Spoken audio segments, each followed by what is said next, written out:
حين يشاء الله يستبدل أسبابا بأسباب، وحين يشاء يغلق بابا ويفتح الأبواب.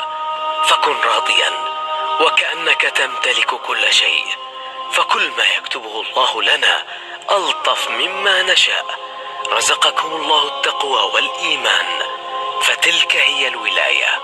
وحفظكم الله من شر الإنس والجان، فتلك هي الوقاية. وكف عنكم شرور الظالمين، فتلك هي الحماية. ووضع لكم الله قبولا في الأرض، فتلك أعظم آية.